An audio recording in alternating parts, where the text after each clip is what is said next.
Hi guys, it's October 5, 2024. It's World Teachers Day celebration. So happy Teachers Day sa lahat ng mga guro dito, mga dating guro ngayon at magiging guro in the future. So kapit lang ha kasi may hirap maging guro pero kaya natin to. So it's October 5, it's 4:53. This is my first meal of the day because after my puppy routine this morning, I fell asleep.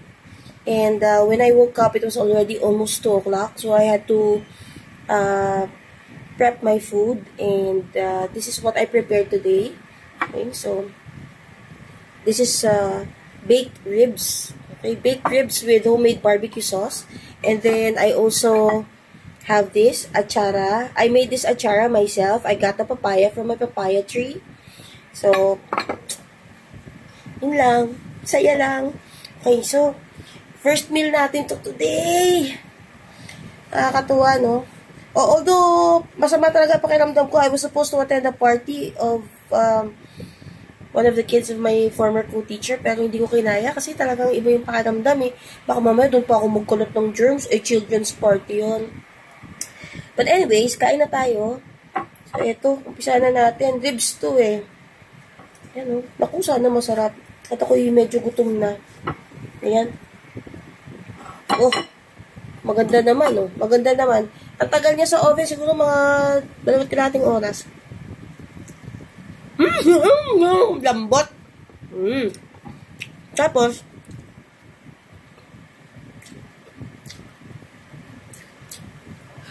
yung ating barbecue sauce, ginawa ko lang. Wait lang ah, umaapaw yung isang niluluto ko.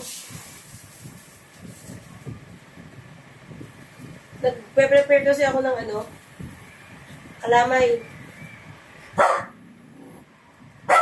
Medyo umapaw siya.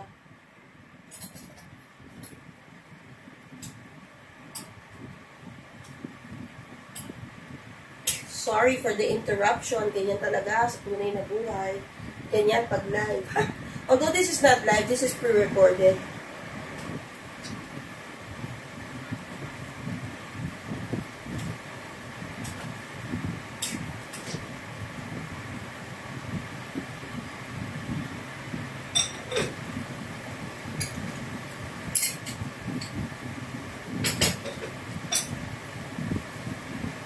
Yan.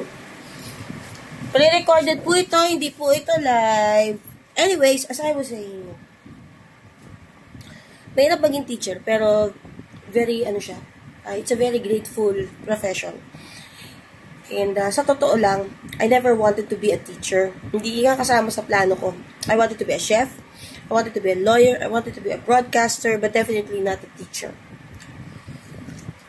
So, how come, despite the fact na ayoko maging teacher, nagtuturo na ako since 1992.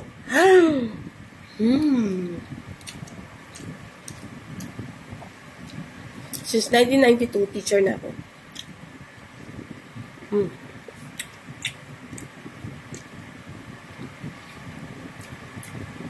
Hindi ko pinili ang profession na to.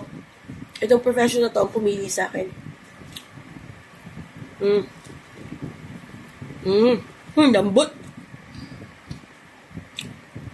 Kasi, ang nangyari,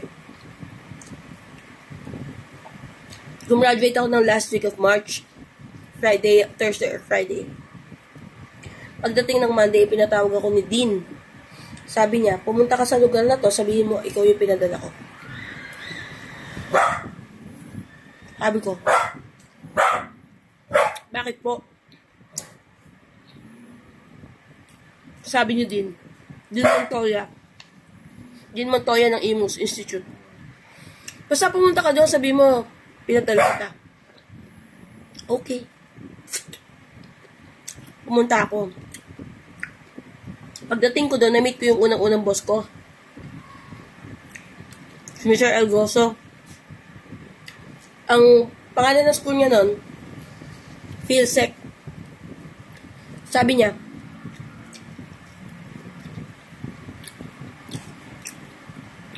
sa ngayon, magiging sekretarya kita. Pero pagdating ng pasukan, magiging teacher ka na. Hindi ako nag-apply. ipinasok lang ako.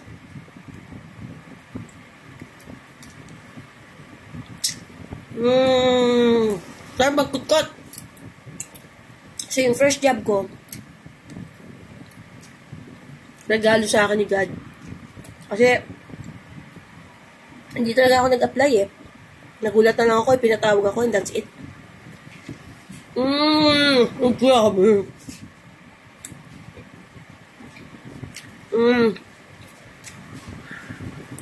So anyways, nakataspain pa ako.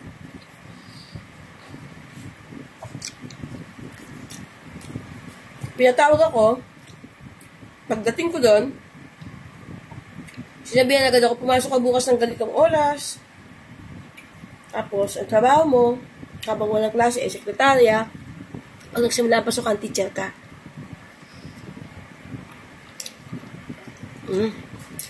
Linis ng buto. Tagal niya kasi sa oven eh, mga 2.5 hours or 3.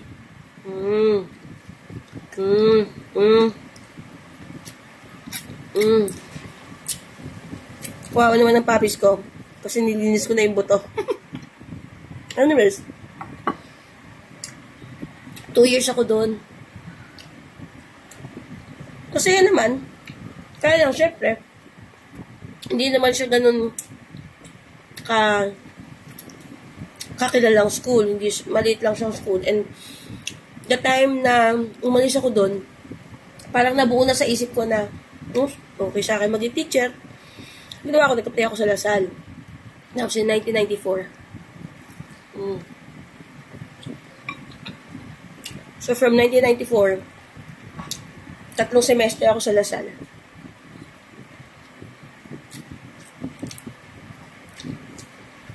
Hindi nirenew yung contract ko. Hindi ako nahihiyang sabihin na hindi nirenew yung contract ko. Kasi, siguro, hindi pa ako handa sa ganung klaseng environment na malaking university. Ang lupit ng politics dun eh. And I think people from that school would understand me if I say, malupit ang politics talaga dun. Kailangan talaga meron kang kilala, kailangan talaga meron kang kinakapitan. Kasi pag wala, good luck. Anyway, hindi naman ako marunong magturo. Yun ang sinabi nila. Hindi ako marunong magturo. O, di sige. So, I left. I wasn't renewed eh. Yeah, I left. Tapos nun, tinawagan ako nung teacher ko nung college. Si Mrs. Antonio. Sabi niya, naghahanap, ay mali, si Mrs. Antonio pala yung taga-Lasal. Si Ma'am Moriones pala. Sabi niya, naghahanap ng teacher sa Philippine Science High School. Sabi ko na, saan po yun? Quezon City, kung layo. Pero, sinubukan ko pa rin. Ang nangyari, pumunta ako ng umaga, nag-demo, nag-ayos ng papers, binigyan ako ng load. Ito yung ituturo mo ngayong hapon. Ngayong hapon na po, sabi ko, pwede po ba umuwi muna ako? Hindi po ako handa. So, sabi, o sige, masok ka bukas. Yan ang load mo. 7 years, I was in Pisay. Permanent na ako doon. May mga friends na rin naman ako doon. Kaya lang, parang na-exhaust ako sa mga tao doon.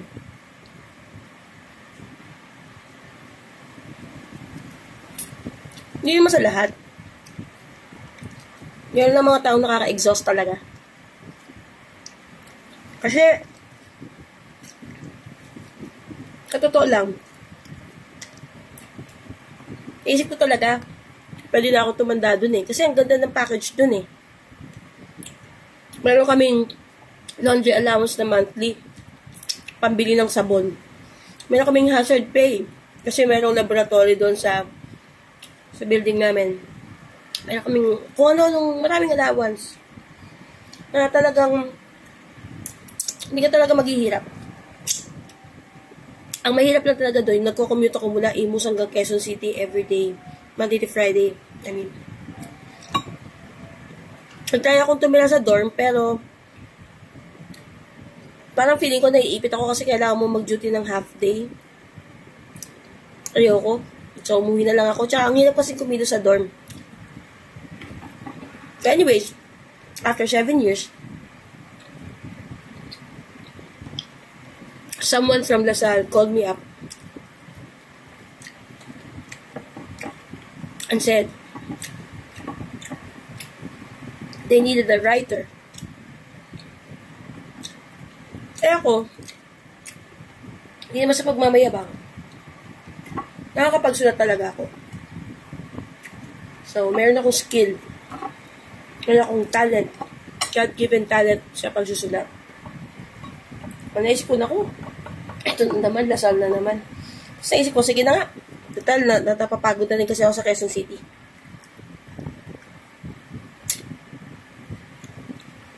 Yung pala akong Lasal.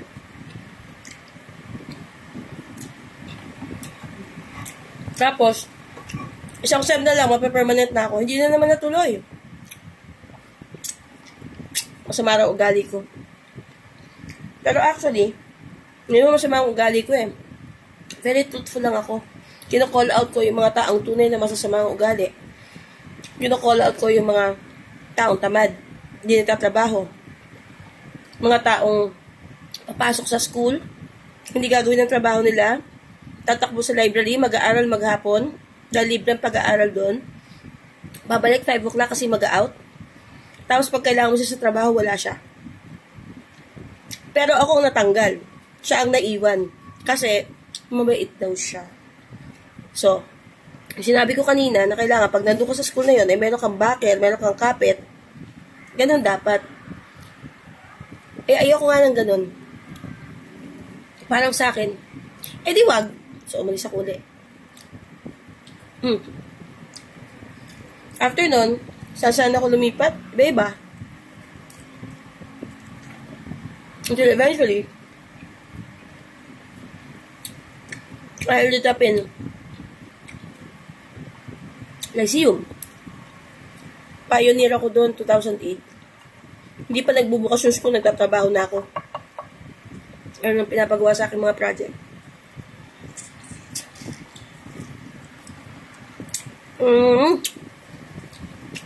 I left in 2012. Hindi ko na inintay gumraduate yung mga bata.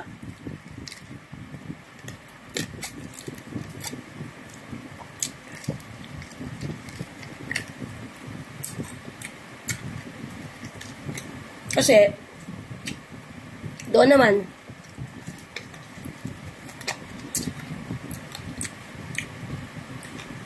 may nagbitaw sa akin ng linya na andyan kayo sa posisyon nyo dahil sa akin. Ako lang ang naglagay sa inyo sa posisyon na yan.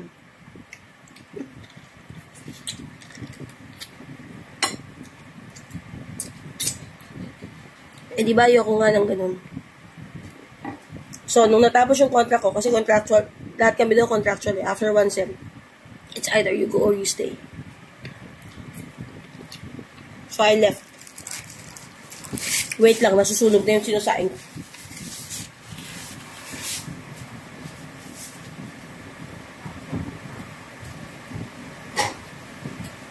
So, I left. Pero hindi talaga yun ang dahilan. May nangyari kasi, saglit lang.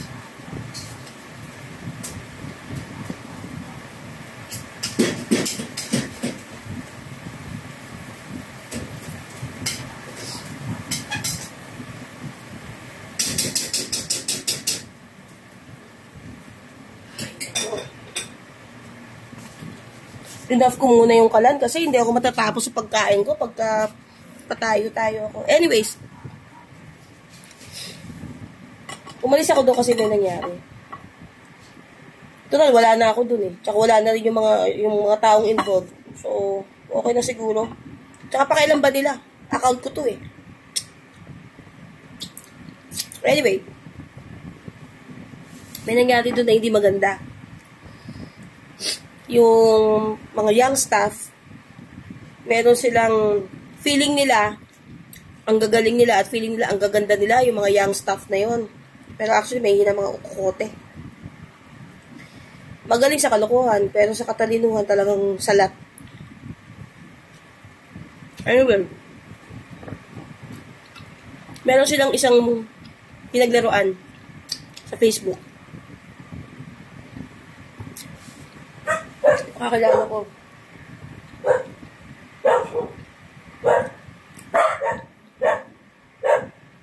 Ano ko may tao? Yung mismong staff nakasali na nagsimula, sabi niya, ma'am, kausapin mo nga yung best friend mo. Ikaw, bakit ano nangyari? Pwede kinuwento niya. Sabi ko, hindi ka pa nasanay. Kakainis daw talaga. So, dahil friend ko sila sa Facebook, nakita ko yung post nila. They were ridiculing, tatlo sila ha, they were ridiculing one person on the comment section. Sabi siya, mga tangay, di ba?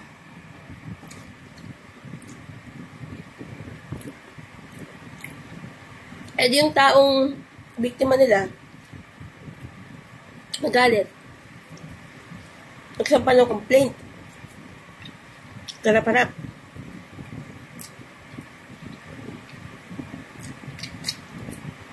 Yung tatlong young staff, nag-deny. Hindi po, wala po kaming ganun ginawa. Wala po. Dulo,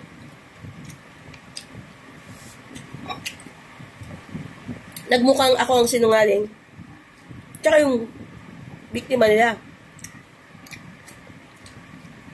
Walang nangyari. Okay lang sana yun eh. Ang na-disappoint ako, dinig na dinig ko, sabi ng isang mataas ang posisyon, kita nyo? Sabi ko sa inyo eh, wag nang kayo magsalita. Tinan mo, sino nagmukhang sinungaling? Eh di sila. Tapos bigla sila nagbunghalitan ng tawa. Mataas ang posisyon nito ah. Siya ay third or fourth. Kung isasama natin yung third yan. Yun ang sinabi niya. Kasi tawanan sila. Nalimutan nila na magkatabi lang yung opisina namin. So again, ayoko humahalik sa puwet ng kung sino-sino. Hindi na ako nag-renew. Tapos, pinag-initan pa ako. Yun nga, yung sinasabi na, kung nasan man kayo ngayon, ako na naglagay sa inyo dyan. Nasa loob-loob ko, teka lang ha, hindi mo ako nilagay dito dahil lang gusto mo. Nilagay mo ako dito dahil may pakinabang ako sa'yo. So, don't say that. Anyways, so, hindi na naman na-renew. May nangyari pa pala. Dati kasi akong may hawak na opisina. Binuksan ko yung isang opisina doon eh. Ako yung unang-unang tao doon sa opisina na yun. Tinanggal ako doon. Which is, tama lang naman. Kasi hindi naman talaga ako qualified doon sa posisyon. Kaya lang, kailangan nila ng taong magbubukas sa opisina. Lagi, back to teaching na ako. Yung pinaka-head namin, meron siyang, hindi ko alam kung meron siyang grudge or insecurity sa akin. Sabi niya, bago kita bigyan ng load, uunahin ko ang teacher ko. Gusto ko sabihin, teacher mo? Baka nalilimutan mo ang teacher mo rin ako? Pag sinabi mong teacher mo, yun ba yung mga utu-utu mo? O yung mga teacher under your department? So anyway, naisip ko, wag na lang. push mo pa yan, wag na. Total, hindi na rin ako masaya. Pero kung tutusin, kung ako ay pala halik sa puwet, malamang nandun pa rin ako. Pero kasi hindi ako naniniwala na dapat ako magstay sa isang lugar. Kung hindi naman ako welcome, parang, di wag. So, I left. Nagpalipat-lipat na naman ako ng school. And after that, nag-DepEd na ako. So, 10 years na ako sa DepEd. Imagine that, naka 10 years pa ako.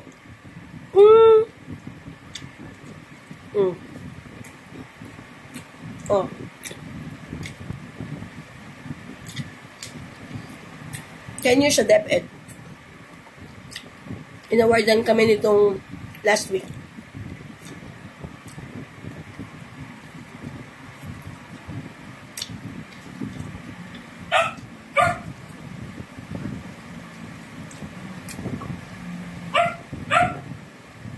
Tapos, ganun pa rin ako. Hindi pa rin ako nagbabago.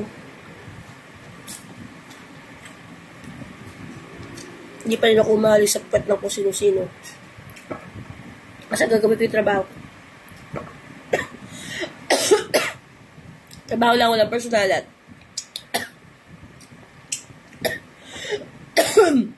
May nakaalala sa akin. Kung sino ka man, maubo ka rin sana. Masamit ako. Anyway.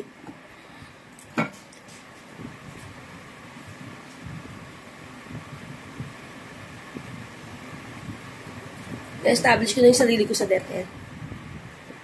May mga tao nagsasabi, hindi ka pa ba mag-apply ng master teacher? Sabi ko, hindi. Kasi,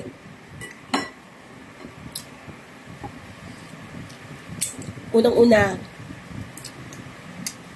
kapag ako mag-aral. So, pag nag-apply ako ng master teacher, kailangan mag-aral ako. Ever since the world began, ever since I was a child, tama talaga ako mag-aral. Kaya nga sabi nila, ironic na teacher ako na I encourage students to study, pero ako tamad ako mag-aral. Anyway, kapag kamalan akong empty nung minsan. Hindi po. Tanggi talaga ako. Pero, for 5 years, meron akong isang task na empty level. Pero teacher 3 lang ako. So, sumusweldo ako ng teacher 3, pero ang trabaho ko pang empty. Tapos yung mga empty, sumusweldo na pang empty, pero ang trabaho pang teacher 1. Masaktan kayo kung masasaktan kayo, wala akong pake. I'm honest. Anyway.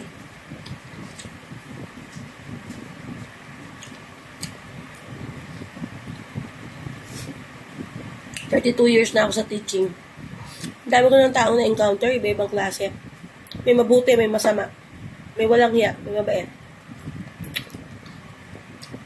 May mga tao mapapagkatiwalaan. May mga tao huwag mong didikitan kasi talagang tatarantaduhin ka. Lalo na yung mga taong hipokrita, napakarami. Akala mo kung sinong malamya. Akala mo kung sinong professional looking, pero pag nakatalikod ka, pagsasalitaan ka pala ng hindi maganda. Akala mo kung sino, pero kung makahingi ng tulong, akala mo lumpo. So anyways, bahala na siya sa buhay niya. Pagpalain sana siya ng Diyos kasi sinasabi niya na siya ay church worker at church goer. Sana, ma-enlighten siya ni God para makita niya yung ginagawa niyang mali. Hypocrite kasi.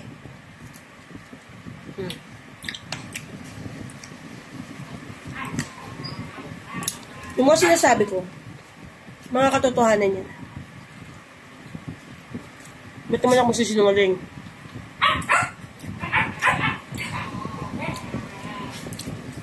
Ang point ko lang naman, sa 32 years, iba't ibang uri ng tao yung na-encounter ko. Iba't ibang uri ng ugali, patakaran. Pero nagsusurvive ako. Hindi ko nga alam kung bakit eh.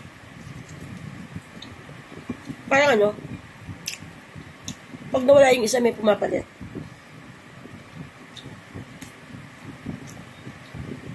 So I guess, God loves me.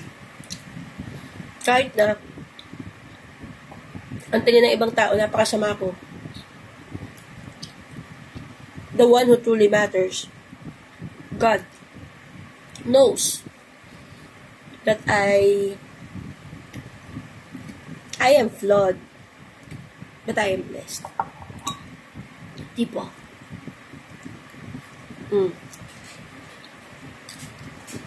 Grabe. Ang tagal ko kumain, no? 25 minutes na.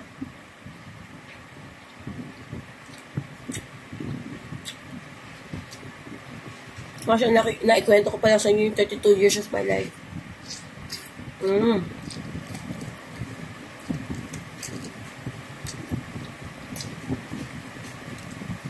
Ay. Kakaya naman. Tatandaan niyo yung slab kanina. Ito na lang ang natira.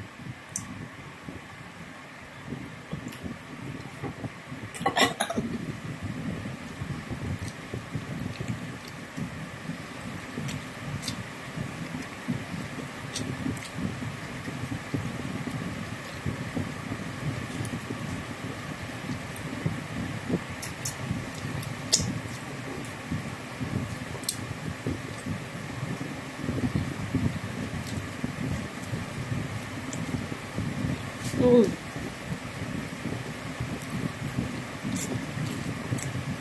Mm. 32 years of teaching. 32 years of dealing with people who are all unique. They're all unique. Some of them are acceptable, some of them are not. Pero, ako naniniwala ako. Lalagyan ko lagi ni God kung saan ako dapat na nandoon.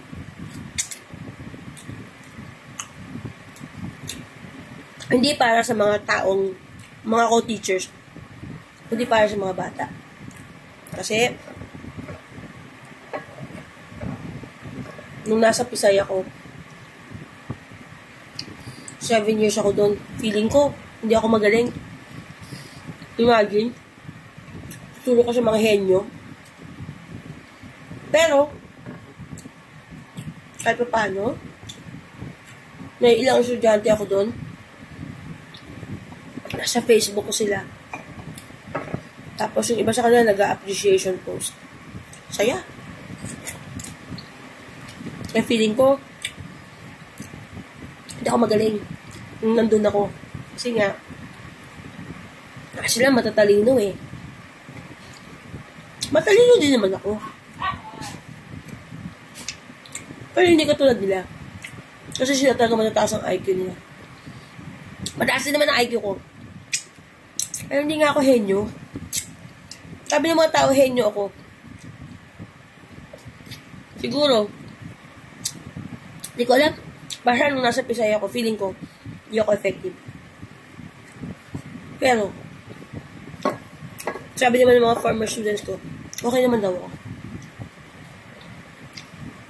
Katanggap-tanggap naman daw ang performance ko. Sa loob ng 32 years, yung mga estudyante ko, teacher na din naman. 10 years na ako sa DepEd. Senior high. Yan na yung batches namin na gumraduate. 18, 19, 20, 21, 22, 23, 24. Nakaka-7 batches na kami. Yung 4 na batches na yan.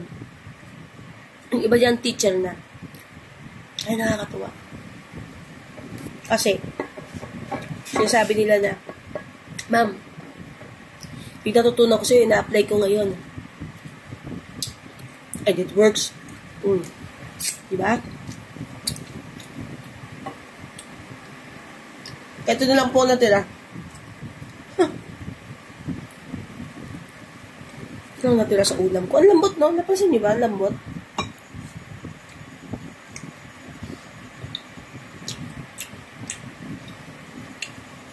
Pag sinalang niyo yung meat ng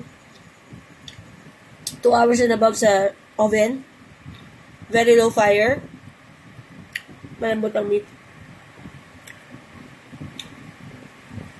Sa mga nagtatanong kung ano yung nilagay ko dito,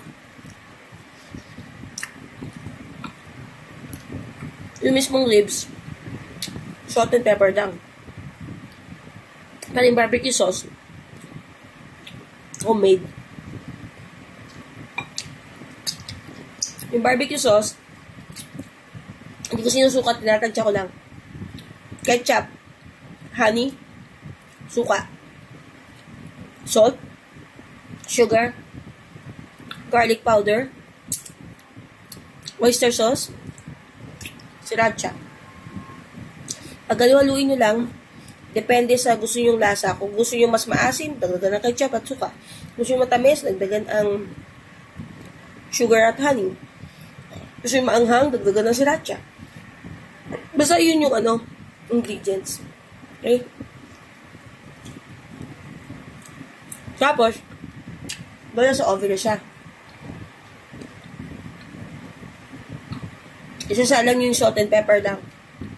Pag medyo naluto na siya, saka nyo siya i-brush ng barbecue sauce. Bakit? Kasi, yung unang salang nyo sa kanya at hindi pa luto yung meat, nilagyan nyo agad yung barbecue sauce, naluluto o nasusunog yung barbecue sauce bago maluto yung meat. So, dapat maluto muna yung meat bago nyo lagyan ng barbecue sauce. Para sigurado kayo na hindi masusunog yung sauce nyo at hindi maglalasang mapait ang inyong barbecue or baked na meat. Okay? Ganyan yun.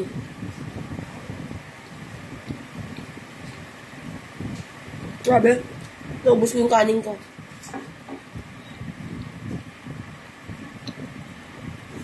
Tapos mukhang mauubos ko rin yung Ito na natira.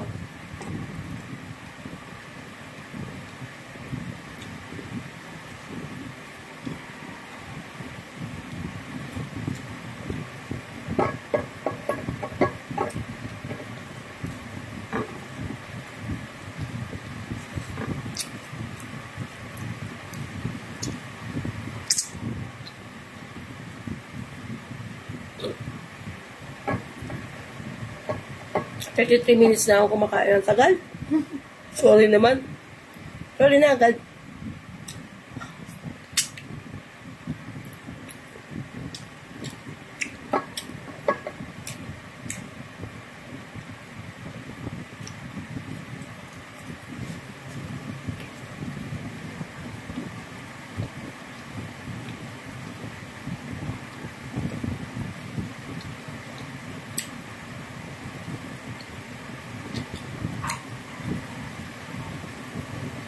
Alam nyo guys, masaya maging teacher. Kung mayroong batang nanonood dito at iniisip mo gusto mo maging teacher, huwag kang mag-alala. Totoo lang masaya maging teacher. Mahirap sa public school kasi marami kang kailangan, pero we get by. Kung nandun ang puso mo, everything will be alright. Okay. Ito lang yung natira. Hindi ko na kaya. Tama na yun. Ang laki-laki nun eh. Yun lang natira.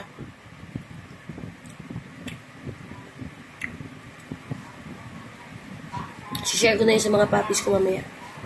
So anyways, bago mag 35 minutes tong video ko na to, tandaan natin, you are exactly where God wants you to be. Katulad ng kwento ko, hindi ko naman gusto maging teacher. Ipinatawag ako, nagulatan lang ako, teacher na ako. So, magtiwala lang tayo. Kasi eventually, dadali niya tayo sa isang lugar kung saan magiging masaya ka at kung saan makaharness mo ang iyong full potential. Bye!